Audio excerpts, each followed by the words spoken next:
Okay, so far we have discussed differential rate law. So what do you mean by differential rate law? Simple. Okay, so if you have this kind of reaction, so हम rate law कैसे लिखते हैं इसका? So rate is equal to ये अगर reactant है, okay, so minus dA by dt is equal to yes dP by dt. Okay,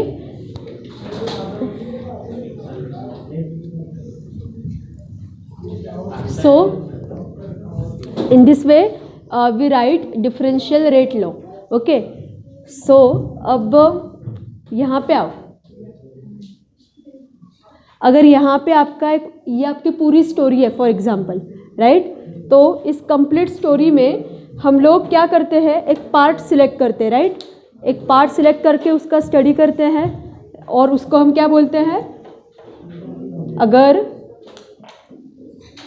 ये part मैंने सिलेक्ट किया है ओके फॉर स्टडी, राइट, तो इसका मैं क्या करती हूँ, एट टाइम टी जो कुछ भी स्टडी है उसको हम डेरिवेटिव्स में कन्वर्ट करते हैं, राइट, तो ऐसे मैंने डिफरेंट पार्ट्स यहाँ पे स्टडी के लिए सिलेक्ट किए हैं और इनके मेरे पास डिफरेंशियल डेरिवेटिव्स है, राइट, तो अब मुझे पूरी स्टोरी क्या कहती है इसका अगर स्टडी करना है तो मैथमेटिक्स का कौन सा फंक्शन मेरे काम आएगा,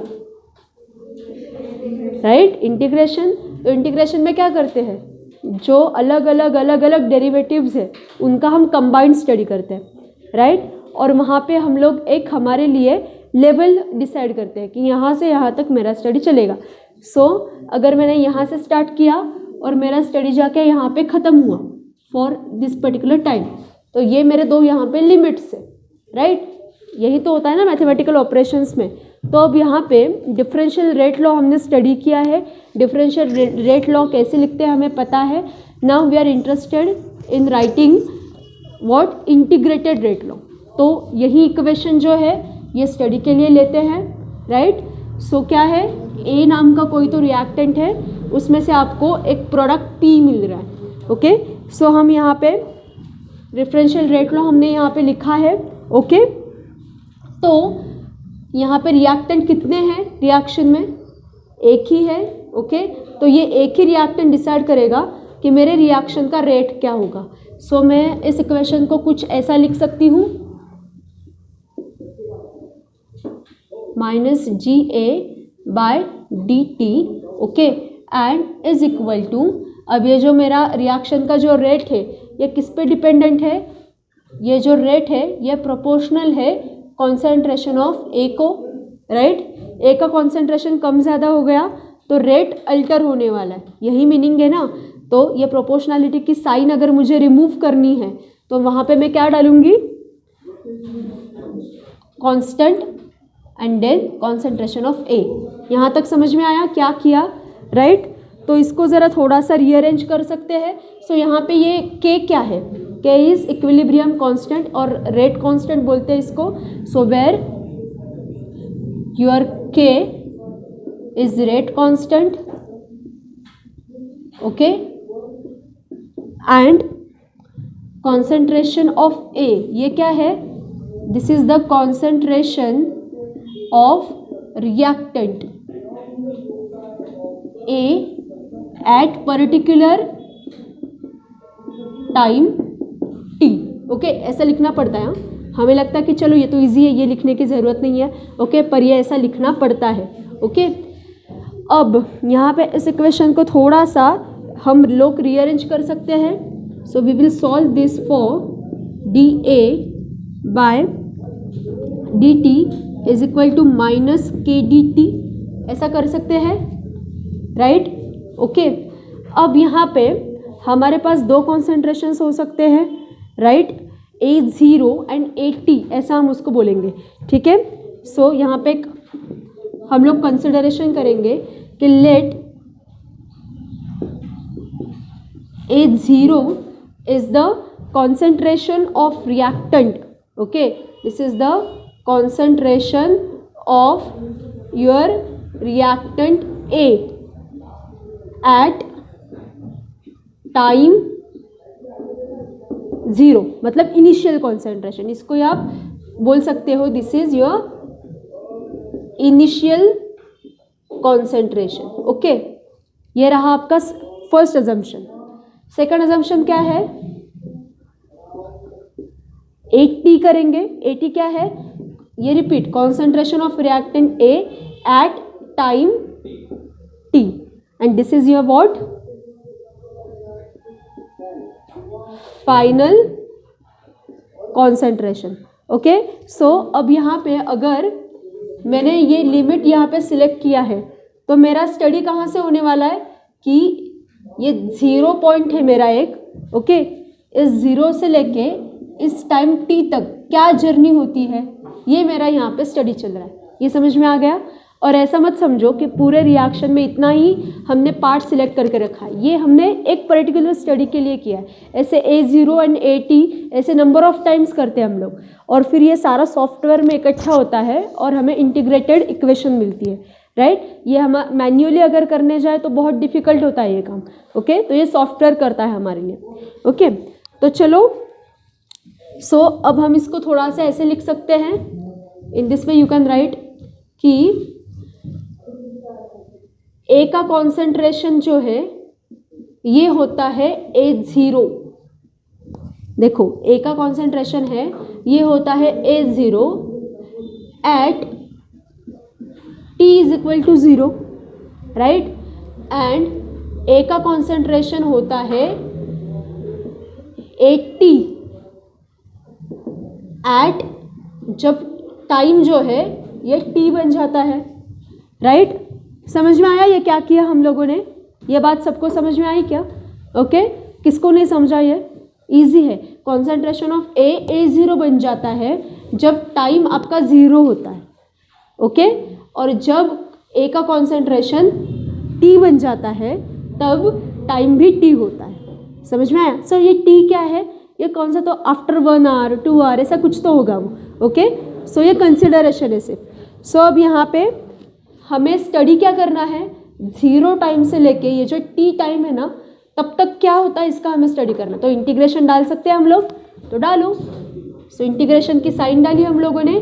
सो 0 से लेके T तक, राइट, टाइम 0 से लेके T तक आपको यहाँ पे स्टडी कर रहा है। पर ये 0 टाइम किसका है, सिर्फ टाइम लेके क्या करेंगे, हमें मैटर, हम किस में इंटरेस्टेड है, कॉन्सेंट्रेशन पे इंटरेस्टेड है। तो यहाँ पे A0 लेने के बजाय लो concentration of A at 0। Okay, और यहाँ पे लो concentration of A at particular time T। In between integration हो सकता है दोनों के बीच में। किसका इंटीग्रेशन करोगे, इस पर्टिकुलर इक्वेशन का, राइट। इसका इंटीग्रेशन आराम से हो सकता है, तो करो। dA by dt is equal to, दोनों तरफ इंटीग्रेशन करना पड़ेगा। अब और एक बात है, यहाँ पे क्या है, dt है, तो यहाँ पे कॉन्सेंट्रेशन डालने की ज़रूरत है क्या, नहीं है। यहाँ पे सिंपली आपने टाइम डाला तो भी चलेगा। तो इंटीग्रेशन 0 से लेके T तक, ये क्या है, कांस्टेंट। कांस्टेंट टर्म इंटीग्रेशन में आती है क्या, क्यों नहीं आती? तो ठीक है, चलो इसको पहले बाहर लिख देते हैं, फिर बताओ मुझे। और यहाँ पे सिर्फ dt आएगा। हाँ, अब बताओ, जो कांस्टेंट टर्म है ये इंटीग्रेशन में क्यों नहीं आती है? मैथ्स में गया होगा ये आपका, राइट। क्यों लिखते हैं इसको बाहर, क्यों लिखते हैं, थोड़ा सोच के बताओ। हाँ ठीक है, तो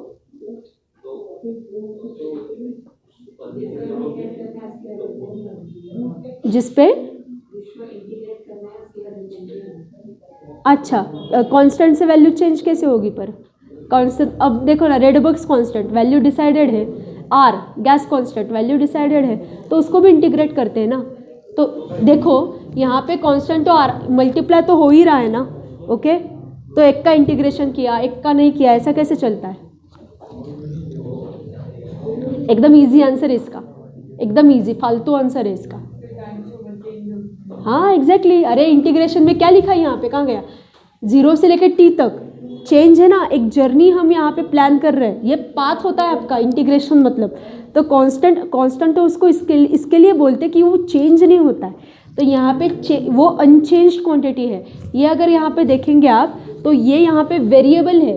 कौन? ये आपको ये पता है ना, मैथ्स में टर्म्स होते हैं वेरिएबल, ओके, कांस्टेंट। तो आपका एक इक्वेशन है फॉर एग्जांपल, तो उसमें डिफरेंट डिफरेंट कंपोनेंट्स होते हैं। एक वेरिएबल होता है, एक कांस्टेंट होता है। तो यहाँ पे ये जो dt वैल्यू है ना, ये यहाँ पे वेरिएबल है, और ये जो k है ये यहाँ पे कांस्टेंट है। तो अगर इंटीग्रेशन में इसको डाला तो इसका मतलब क्या हो गया कि जब टाइम 0 से लेकर t तक जा रहा है तब ये k भी चेंज होगा। पर ऐसा है क्या? सच में नहीं, ये कांस्टेंट है। तो इंटीग्रेशन में हमेशा ध्यान में रखो कि इंटीग्रेशन की जब हम साइन डालते हैं तो कांस्टेंट हमेशा बाहर लिखते हैं। क्यों? Because they are unchanged due course in time. Okay, time कितना भी चेंज करो कांस्टेंट चेंज नहीं होते हैं। This is the reason. ये आपको बुक में गिवन नहीं मिलेगा, ये हमारी सोचने की बात होती है कि ऐसा क्यों है। ठीक है, और एग्जैक्टली ऐसे ही क्वेश्चन जब आप अच्छे जॉब्स के लिए जाते हैं तब इंटरव्यू लेने वक्त ऐसे ही क्वेश्चन आपको पूछते हैं। वो आपको ऐसे नहीं बोलेंगे चलो ये इक्वेशन इंटीग्रेट करके दिखाओ, उनको पता है आपको इंटीग्रेशन के रूल्स आते हैं, पर वो ऐसे क्वेश्चन करेंगे आपको कि बताओ कांस्टेंट इंटीग्रेशन में क्यों नहीं लिखते। ओके, तो इसका आंसर आपके दिमाग में रेडी चाहिए। तो चलो किया, इसको बाहर लिखा बेचारे को। तो अब इंटीग्रेशन करो, रूल्स पता है आपको इंटीग्रेशन कैसे करते हैं, करो फिर इंटीग्रेशन करो। कैसे लिखेंगे? इंटीग्रेशन की साइन रिमूव करनी है तो किसकी साइन आती है, क्या आता है? इंटीग्रेशन का प्रोडक्ट क्या होता है? क्या करते हैं इंटीग्रेशन करके, क्या करते हैं हम लोग? चलो फिर से आओ इस डायग्राम में। मैंने क्या किया, ऐसे डिफरेंट पार्ट्स हैं, इनका मैंने क्या किया, एक कॉम्बिनेशन लिया। Okay, and that combo is known as this integration. Okay, अब यहाँ पे मुझे इसकी हर एक की अलग अलग वैल्यू मिलेगी। ओके, सो यहाँ की x वैल्यू, यहाँ की y वैल्यू, यहाँ की z वैल्यू है। ओके, सो फाइनल वैल्यू मुझे a मिली for example. Okay, so a से लेके x तक, तो a से लेके x तक इतनी मुझे वैल्यूज़ मिली है। ओके, वो 50 वैल्यूज़ भी हो सकती है। इन सब का मुझे करना है इंटीग्रेशन, और मुझे उसको मैथमेटिकल ऑपरेशन में कन्वर्ट करना है। तो मुझे मैथमेटिक्स का कौन सा फंक्शन यूज़ करना पड़ेगा ताकि ये सारे वैल्यूज़ मेरे हैंड में एक तरफ आ जाए? एडिशन करना पड़ेगा। पर इतनी बड़ी एडिशन, इसको कॉम्प्रेस करने के लिए क्या करूं? अरे एडिशन और समेशन क्या हो गया, वही हो गया ना। मेरा क्वेश्चन ऐसा है कि मुझे इतनी बड़ी एडिशन करनी है। ओके, इतने बड़े मेरे पास फैक्टर्स है, तो इनको कॉम्प्रेस करने के लिए और इसको हैंडी बनाने के लिए मैथमेटिक्स का कौन सा ऑपरेशन यूज करूं मैं? क्या प्लस? क्या डिफरेंशिएशन हो सकता है क्या? अरे एकदम इजी है। अरे पहले वही सीखते हैं आप, जब 11 साइंस में एंट्री मारते हो तब वही सीखते हो ना आप, कॉम्प्रेस करना। हाँ, क्या लॉग करो। पर इंटीग्रेशन का डायरेक्टली लॉग हो सकता है क्या? नहीं, राइट, डायरेक्ट लॉग नहीं ले सकते इंटीग्रेशन का। ऐसा कोई फंक्शन आपको पता है क्या इंटीग्रेशन का डायरेक्टली लॉग हो? ऐसा नहीं। तो आपको पहले क्या करना पड़ेगा, नेचुरल लॉग लेना पड़ेगा, फिर आप उसका मैथमेटिकल लॉग ले सकते हो। जर्नी समझ में आ रही है क्या कि कैसे स्टडी करते हैं? ओके, सो इसका नेचुरल लॉग ले सकते हैं आराम से, लो फिर। So natural log of A, okay, natural log of concentration of A. तो इसका भी लिमिट लिखते हैं यहाँ पे। क्या लिमिट है इसका? Concentration of A at time 0, initial concentration to final concentration. ठीक है, सो इसका भी लेते हैं। अब यहाँ पे डेरिवेटिव जाएगा, dt है। ओके, तो यहाँ पे डिफरेंशियल हम कर ही नहीं रहे काम, तो यहाँ पे d लिखने की ज़रूरत है क्या? नहीं, डायरेक्टली हम यहाँ पे t लिख सकते हैं। सिर्फ उसके लिमिट्स लिखो, क्या? 0 से लेके t तक। ये ऐसा क्यों किया, समझ में आया? नेचुरल लॉग क्यों लेते हैं ये समझ में आया? मेरे पास बहुत सारी वैल्यूज़ है, इनको कॉम्प्रेस करने के लिए मुझे ऐसा कुछ तो मैथमेटिकल ऑपरेशन चाहिए जिससे मेरा काम ईजी हो। तो डायरेक्ट तो लॉग नहीं ले सकते, तो पहले नेचुरल लॉग लिया, तो नेचुरल लॉग लिया है। अब लॉग ले सकते हैं, डायरेक्ट लॉग हम मैथमेटिकल लॉग जिसे बोलते हैं वो यहाँ पे अब एप्लीकेबल हो सकता है। पर पहले इसको सॉल्व करो। ये सॉल्व कैसे होगा? हाँ, यस, ये फॉर्मूला आपको पता है तो करो। सो natural log of concentration of final concentration minus natural log of initial concentration, हो सकता है ऐसा, ठीक है। और यहाँ पे डायरेक्टली माइनस KT लिखा तो भी चलता है। ये लिमिट्स अब हम करने वाले माइनस, अब लिमिट्स की ज़रूरत नहीं है, राइट। अब हमने इंटीग्रेट कर लिया इक्वेशन, अब यहाँ से लेकर यहाँ तक ऐसा कुछ बोलने की ज़रूरत नहीं है, ठीक है। अब ठीक है, तो इसको आप लोग थोड़ा सा इस तरह ऐसे भी लिख सकते हो, कॉन्सेंट्रेशन ऑफ फाइनल कॉन्सेंट्रेशन, ठीक है।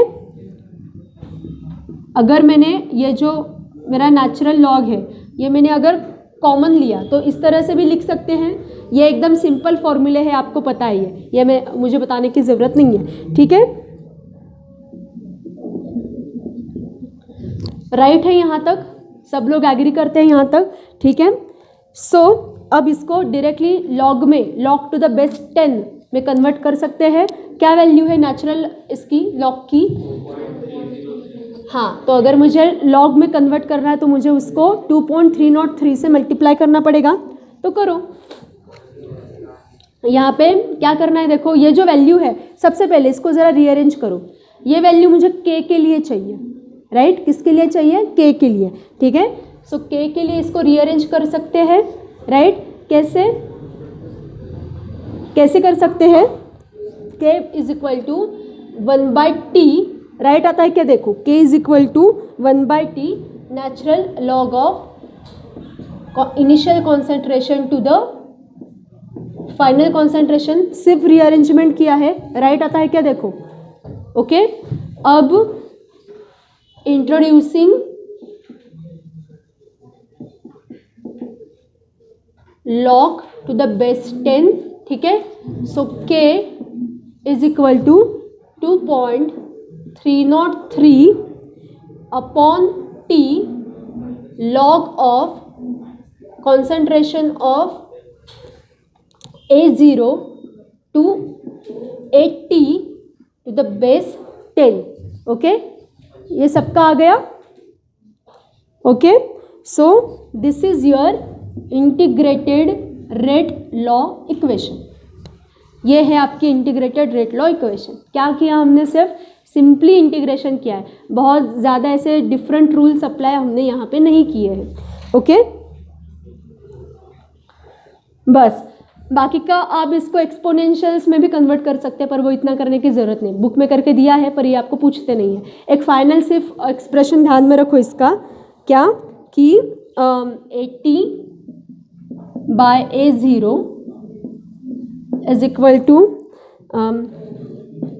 -KT, ये एक ध्यान में रखो। e raised to -KT, ये ध्यान में रखो। बस इतना ही ध्यान में रखो। एक्सपोनेंशियल्स में ऐसे इसका आता है, पर ये पेपर में पूछते नहीं है, सिर्फ एक जनरल नॉलेज के लिए। तो ये हो गया आपका फाइनल इक्वेशन, ठीक है। तो इंटीग्रेटेड रेट लॉ जो है ये पहले कंप्लीट करो, ओके। और ये बिना देख के एक बार लिखने की प्रैक्टिस करो, ओके। बिना देख के अभी करो, एक बार सबका लॉ बिना देख के लिख के होना चाहिए, ठीक है। और फिर हम आगे जाएंगे, ओके। चलो 2 मिनट में लिखो।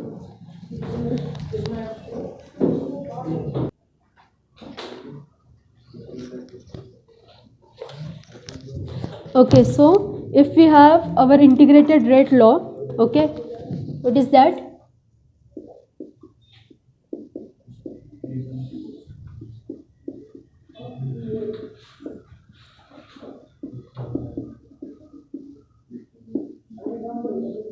Okay, अब यहाँ पे अगर K जो है, हमें किसकी वैल्यू फाइंड आउट करनी है? इस K की, राइट। तो इसका एक यूनिट चाहिए, राइट। सो ये किस पे डिपेंडेंट है? ये concentration with respect to time, right. So directly K की वैल्यू जो है ये पर मिनट आएगी, right. Not necessary per minute, per time. Per minute आ सकती है, पर सेकंड आ सकती है, पर आवर आ सकती है। सो इसका यूनिट सिंपली क्या है और किस पे मल्टीप्लाइड है? कॉन्सेंट्रेशन को। तो मोल लो कॉन्सेंट्रेशन के लिए, सो मोल पर यूनिट टाइम, ये इसका है यूनिट, राइट। समझ में आया? सिंपली ये यूनिट क्यों लिया हमने? क्योंकि आगे इसके न्यूमेरिकल सॉल्व करने हैं इसके लिए, राइट, ओके। अब देखो यहाँ पे एक हाफ लाइफ नाम की कंसेप्ट आती है, जो आपकी बहुत बार हो गई है, 11th में हो गई है, फिजिक्स में हो गई है। वैसे तो ये लेने की ज़रूरत नहीं है, पर ठीक है चलो एकदम शॉर्ट में इसका एक लेते हैं। सो हाफ लाइफ, तो यहाँ पे T1/2 हो जाता है। तो इसका यूज़ क्या है, रेडियो एक्टिविटी फाइंड आउट करने के लिए इसका यूज़ होता है। या अगर रेडियो एक्टिविटी जाने दो, आपका सिंपल एक बहुत बड़ी रिएक्शन है आपकी जो महीनों तक चल रही है, 3 महीने 4 महीने रिएक्शन चल रही है आपकी, ओके। तो फिर आपको एक ऐसा इजी करने के लिए आपको सिर्फ इतना बताना है कि इसका जो कॉन्सेंट्रेशन है रिएक्टेंट का, तो उसके हाफ होने तक, कंप्लीट होने में तो टाइम लगता है, पर उसका हाफ कंजम्पशन होने के लिए इतना टाइम लगता है। तो उस प्रोपोर्शन में आप बाकी का कॉन्सेंट्रेशन फाइंड आउट कर सकते हो कि अगर हाफ करने के लिए इतना तो कंप्लीट होने के लिए कितना, ओके। सो इसलिए हाफ लाइफ का सिग्निफिकेंस होता है। सो देखो अब यहाँ पे हमारे पास ये रेट लॉ है, राइट। तो यहाँ पे A0 क्या हो गया, A0 क्या है, तो A0 के वक्त टाइम क्या है 0, राइट। पर अब ये जो एक T है ये बाहर होना चाहिए, ओके। एक T है, ओके। इसके वक्त ये जो टाइम है ये क्या होना चाहिए अब, एग्जैक्टली टाइम 1b 1/2। पर कैसे किसके 1/2 होना चाहिए, तो वो टाइम हाफ होना चाहिए, पर किसका हाफ होना चाहिए, जो इनिशियल कॉन्सेंट्रेशन है इसका वो 2 होना चाहिए, राइट। तो इसलिए T हो जाता है 1/2। समझ में आया, इनिशियल कॉन्सेंट्रेशन का वो हाफ होना चाहिए। अगर मेरा इनिशियल कॉन्सेंट्रेशन फॉर एग्जांपल 10 है, 10 मोल है, ओके, तो मेरा जो फाइनल कॉन्सेंट्रेशन है वो 5 मोल होने के लिए कितना टाइम लगता है, that will be your T1/2। समझ में आया, ओके। बस इसको सब्स्टिट्यूट कर सकते हो, फिर रेट इक्वेशन में करो, K = 2.303/T log of A0। अब AT के जगह पे क्या सब्स्टिट्यूट कर सकते हो, A0/2 ऐसा कर सकते हो। ये 2 जाके क्या करेगा, ऊपर जाके मल्टीप्लाई हो सकता है ये आराम से, और A0 कैंसिल होगा, ठीक है। करो फिर 2.303/T log ऑफ, अब देखो ये A0 कैंसिल हो गया और ये 2 जाके ऊपर मल्टीप्लाई होगा, तो log ऑफ 2। अब इसको 2 का लॉग देखने के लिए आपको लॉग टेबल देखने की ज़रूरत है क्या, नहीं, ये आपको पता होना चाहिए क्या होता है 2 का लॉग, 0.3010, राइट, इंटू 2.303/T। इसको मल्टीप्लाई कर सकते हो आराम से, इस क्वांटिटी को करो। अब ये जो T है यहाँ पे, एक बात और, यहाँ पे T1/2 लिखते जाओ, इस T को 1/2 लिखो, ठीक है। तो मल्टीप्लाई हो सकता है यहाँ पे, सो इसका मल्टीप्लाई करके आता है 0.693/T1/2, ठीक है। So this is the equation for the half life of the reactant, okay, half life of the reactant, okay. समझ में आया, इजी है। सिर्फ हमने क्या किया है, A0 जो है ये कंसिडरेशन यहाँ पे इम्पोर्टेंट है, ओके। ये इतना किया तो भी काम हो जाएगा, राइट। सो आपका जो इनिशियल कॉन्सेंट्रेशन वैसा ही रहेगा, और जो आपका फाइनल कॉन्सेंट्रेशन है ये आपके इनिशियल कॉन्सेंट्रेशन से हाफ होगा, इसलिए A0/2 इसको सिंपली यहाँ पे डाला है और आपकी इक्वेशन आ जाएगी। सिंगल स्टेप में काम होता है आपका, समझ में आया, ज़्यादा यहाँ पे दिमाग लगाने की ज़रूरत नहीं है। अब यहाँ पे कुछ ग्राफिकल रिप्रेजेंटेशंस हैं जो एग्ज़ाम में इतने पूछते नहीं हैं, ठीक है, पर फिर भी एक शॉर्ट में इसका ओवरव्यू लेते हैं हम लोग कि एक इक्वेशन से डिफरेंट ग्राफ्स कैसे बनते हैं। देखो, तो अब यहाँ पे अगर आपका ये फॉर एग्जांपल ग्राफ है, ठीक है, यहाँ पे टाइम लिया मैंने और यहाँ पे मैंने कॉन्सेंट्रेशन ऑफ A लिया है, तो इजी है कि जैसे टाइम आगे जाता है वैसे कॉन्सेंट्रेशन जो है A का ये कम होते जाता है। बस इतना ही इसका रिप्रेजेंटेशन है, ज़्यादा इसमें और कुछ नहीं है। अब देखो यहाँ पे आपका जो रेट है, ओके, ये जो आपकी इक्वेशन है इसका अगर आपने डिफरेंशियल रेट लॉ लिखा, ओके, इसका मैंने डिफरेंशियल रेट लॉ लिखा, तो इसको मैं कुछ ऐसा लिख सकती हूँ। ओके, तो इस फॉर्मेट को हम लोग आपकी जो ग्राफ इक्वेशन है उसमें कन्वर्ट कर सकते हैं। क्या है आपकी ग्राफ इक्वेशन? ग्राफ की इक्वेशन क्या होती है स्लोप फाइंड आउट करने के लिए? नहीं, वो नहीं, मतलब कैसे निकालते हैं, उसमें सी इंटरसेप्ट होता है, सब होता है, y is equal to mx plus C होता है ना, ठीक है। सो इस फॉर्मेट में इसको हम कन्वर्ट कर सकते हैं। हाँ, ठीक है, तो यहाँ पे ये हो गया आपका y, ठीक है, ये हो गया आपका m, ये हो गया x और ये हो गया आपका c। ज़ीरो अब कुछ नहीं है इसलिए ज़ीरो, ठीक है, समझ में आया? सो इन दिस वे आप ग्राफ प्लॉट कर सकते हो, आराम से करो फिर। तो अगर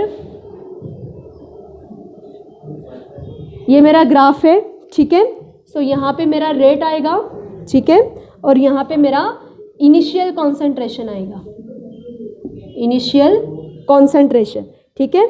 सो ये स्ट्रेट लाइन ग्राफ आता है पासिंग थ्रू ओरिजिन, ठीक है, और इसका जो स्लोप है, इसका अगर मैंने स्लोप निकाला तो दैट विल बी माय के, that will be my constant. तो अगर मैंने इस लाइन का स्लोप निकाला तो यहाँ पे मुझे रेट कांस्टेंट मिलेगा। ओके, बस ये पेपर में इतना पूछते नहीं है, पर अगर आपको ऐसा आया एक्सप्लेन करने के लिए रेट कांस्टेंट, ये टर्म आप लोगों को आई ना, तो आप इसका एक थोड़ा सा बता सकते हो कि ग्राफिकली कैसे निकालते हैं। और के की ऐसी कुछ वैल्यू नहीं होती एक्सपेरिमेंट में। आपके पास एक रिएक्शन चल रही है तो आप ऐसा एक के मेजर करने के लिए आपके पास कोई इंस्ट्रूमेंट नहीं है, ये मेथड नहीं है, ये सिंपली थियोरेटिकल वैल्यू है। तो वो फाइंड आउट करने के लिए आपको ऐसे ग्राफिकली काम करना पड़ता है। ओके, चलो, सो अब यहाँ पे इंटीग्रेटेड रेट लॉ का भी आप ऐसे बना सकते हो, ठीक है, आराम से बना सकते हो। तो क्या है इंटीग्रेटेड रेट लॉ? ये है आपका, ठीक है। सो इसको थोड़ा सा रीअरेंज करो, कुछ ऐसा रीअरेंज हो सकता है। उसका लॉग की वैल्यू मैंने एक तरफ ली,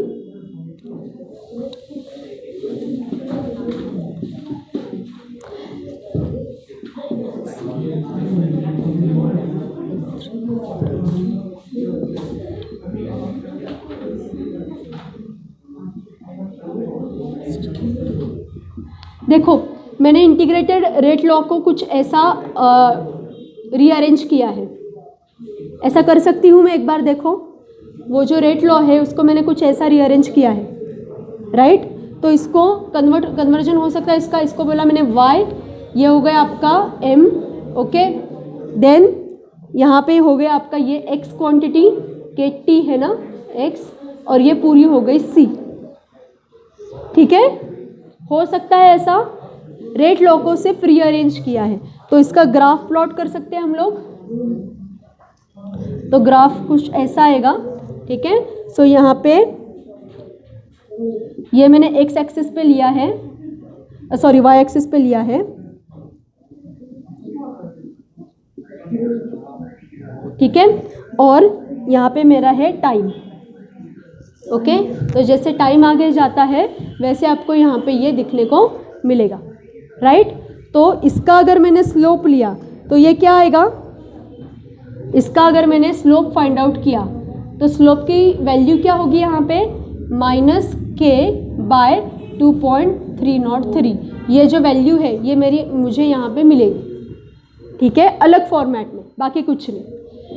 देखो कौन सी भी इक्वेशन है उसको y is equal to mx plus C के फॉर्मेट में कन्वर्ट करो, ओके। ऐसा क्यों करते हैं? क्योंकि ये सारे थ्योरेटिकल क्वांटिटीज़ है, इसके लिए आपके पास कोई मशीन नहीं है, आपके पास कोई फॉर्मूला नहीं है कि आप जो शुरू है रिएक्शन उससे ये फाइंड आउट कर सकते हैं, ऐसा नहीं होता है। तो वो फाइंड आउट करने के लिए आपको कुछ थ्योरेटिकल मेथड्स लगते हैं, उनमें से एक है ग्राफ प्लॉटिंग, ठीक है। सो ग्राफ कुछ इस तरह प्लॉट करो कि आपको क्या चाहिए, स्लोप आपका क्या होना चाहिए, ऐसी वैल्यू की जो कांस्टेंट है।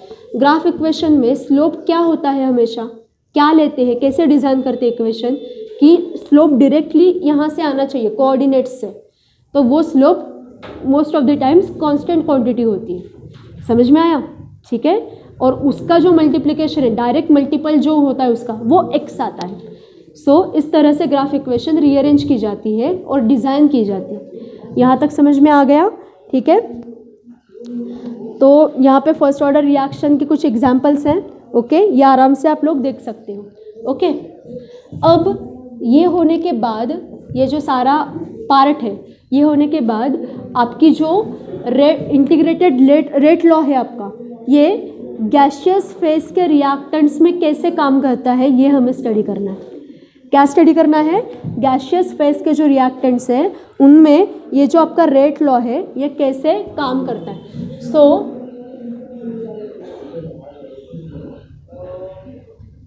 ओके, गैस फेज में देखो ये कैसे काम करता है। तो आपके बुक की एक इक्वेशन लेते हैं, चलो। सो आपके पास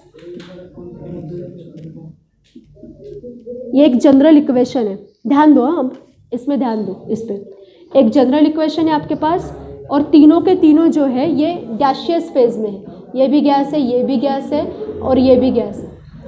ठीक है, अब देखो गैस का स्टडी हम किस क्वांटिटी से रिलेटेड ज़्यादा करते हैं। गैस के कॉन्सेंट्रेशन का स्टडी करना है तो लॉज रिमेंबर, लॉज याद है आपको? गैस लॉ वगैरह हम लोगों ने लिए थे। तो गैस फेज का अगर कोई रिएक्टेंट है उसके कॉन्सेंट्रेशन का स्टडी करना है तो मोस्ट अफेक्टिंग फैक्टर क्या होगा? राइट, सो गैस का प्रेशर ही होता है ना, क्योंकि गैस हम कंप्रेस करते हैं कंटेनर में। तो कॉन्सेंट्रेशन का अगर स्टडी करना है तो मुझे सबसे पहले जाके अगर किसका स्टडी करना है तो मुझे उसके प्रेशर का स्टडी करना पड़ेगा। अब यहाँ पे ये टर्म्स आएगी, initial pressure, final pressure. Okay, ऐसे सारे टर्म्स यहाँ पे इंट्रोड्यूस होने वाली है। सो मैंने यहाँ पे पकड़ा इनिशियल प्रेशर जो है मेरा, ठीक है, इनिशियल प्रेशर को मैंने यहाँ पे PI बोला है, राइट। फिर मेरा जो फाइनल प्रेशर है यहाँ पे, फाइनल प्रेशर जो है उसको मैंने यहाँ पे बोला है PT। ओके, देन इन दोनों में जो डिफरेंस है, इन दोनों में जो डिफरेंस है उसको मैंने बोला है X। Okay, X is what?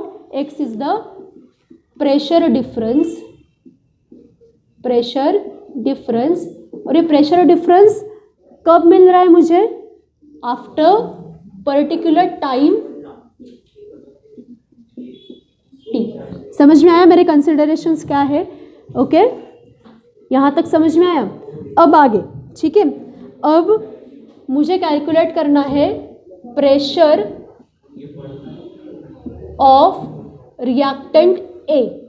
ठीक है, मुझे क्या स्टडी करना है? Pressure of the reactant A।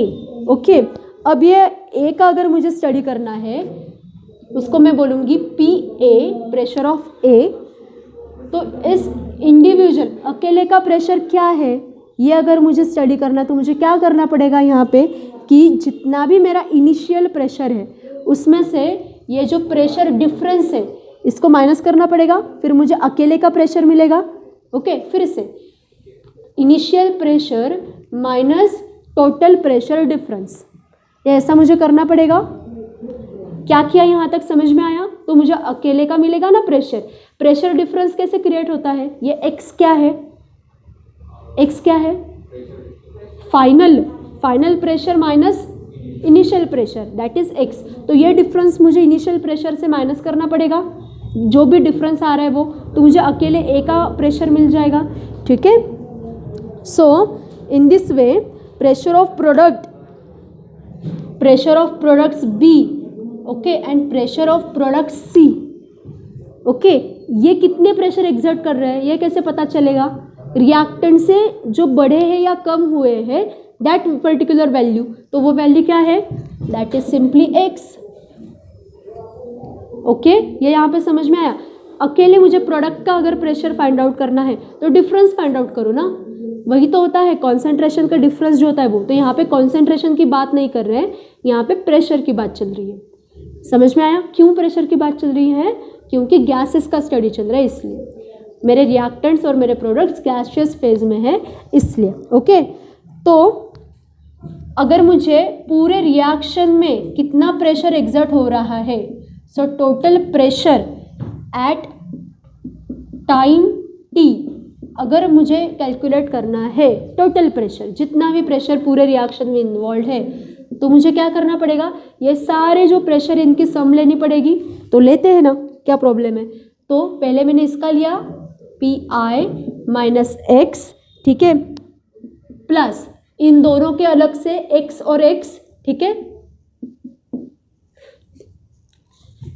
समझ में आया यहाँ तक क्या किया मैंने, A का इंडिविजुअल प्रेशर लिखा, ओके, और प्रोडक्ट का उसका प्रेशर लिख दिया।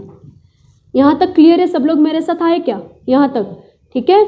अब चलो इसको थोड़ा सा कन्वर्ट करते हैं, ठीक है। सो यहाँ पे क्या हो गया, क्या कर सकती हूँ मैं यहाँ पे, PI, देखो यहाँ पे एक माइनस एक्स है, यहाँ पे प्लस एक्स है, ये कैंसिल हो सकता है, ठीक है। क्या बचा सिर्फ PI प्लस एक्स, ठीक है, यहाँ तक बचा, यहाँ तक आए हम लोग। ओके, आगे जाते हैं। अब ये जो टोटल प्रेशर कितना है, फिर से आओ, टोटल प्रेशर कितना एग्जर्ट होने वाला है यहाँ पे, सिर्फ PI प्लस एक्स, इतना ही टोटल प्रेशर एग्जर्ट होने वाला है। This is your final pressure quantity, final pressure unit, ठीक है। ये हो गया। फिर से आओ, फिर अब इससे तो ये आपकी वैल्यू है PI प्लस एक्स, ओके। तो x के लिए उसको ज़रा कन्वर्ट करो ना, ठीक है। x के लिए क्या हो सकती है ये value, P minus PI, rearrange किया, कुछ नहीं किया बाकी, ठीक है। x के लिए फाइंड आउट किया इसको। अब देखो यहाँ पे कि प्रेशर की जो हमने इनिशियल ये वैल्यू ली थी, कौन सी, pressure of A is equal to PI minus X, ठीक है। तो इंडिविजुअल A का जो प्रेशर है, इसमें x की ये वैल्यू डाल सकते हैं क्या, हम लोग डाल सकते हैं ना, तो डालो PI माइनस एक्स की वैल्यू सब्स्टिट्यूट करो, P माइनस PI, राइट। यहाँ तक आए सब लोग, बस फिर कर सकते हो, इसको ब्रैकेट को सॉल्व करो ज़रा।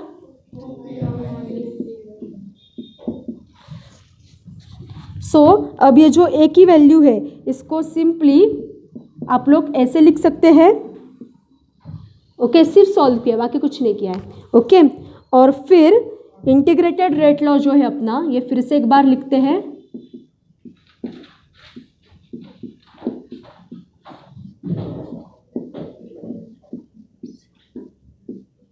This is your integrated rate law, okay. अब इसका ये जो आपकी ये है इक्वेशन नंबर 1 बोलो इसको, और रेट लॉ को 2 बोलो ज़रा, ठीक है। सो ये जो 1 और 2 है ना, इन दोनों का आपको रिलेशन लगाना है। कैसे लगाएंगे, तो यहाँ पे A0 जो है, ओके, यहाँ पे आपका जो A0 है ना, उसको ज़रा PI बोलते हैं, राइट।